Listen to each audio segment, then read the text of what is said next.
សួរលោកគ្រូទាំងអស់គ្នាខ្ញុំសូមជូនវីដេអូតទៅនឹងរបៀបប្រើប្រព័ន្ធដើម្បីកាត់ត្រា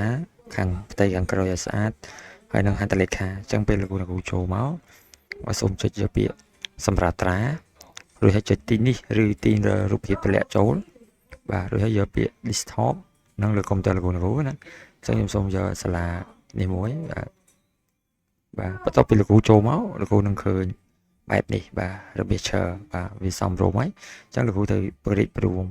នេះកន្លែងនេះប្រិចព្រមលោកគ្រូចង់បានប្រិចខ្លួនឯងប៉ុណ្ណឹងបាទ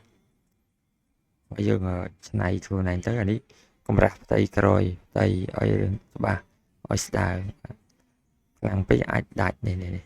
បាទតែប៉ុណ្ណឹងចុះស្អាតហើយលោកគ្រូគ្រាន់តែចុចទាញយករូបភាព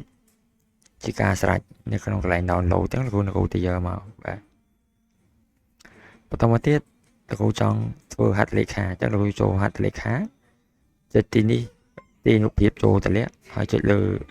ហត្ថលេខាហ្នឹងមកបាទបើឃើញផ្ទៃបែបនេះគ្រូកម្រិតលុបពណ៌បាទឃើញទេហើយយើងដាក់កម្រាស់វាមកនេះអានេះកម្រាស់នេះប៊ិច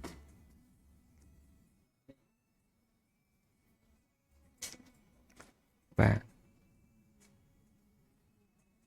ហើយលោកគ្រូចុចយកពាក្យទាញយកបាទរួចរាល់ហើយលោកគ្រូអាប់ឡូតចូលទៅនឹងបានហើយលោកគ្រូវីដេអូបន្ទាប់គឺរបៀបដាក់ចូលនៅក្នុងការប្រើប្រាស់បាទចឹងខ្ញុំមានតែប៉ុណ្្នឹងទេសម្រាប់លោកគ្រូចេះប្រើប្រាស់លើ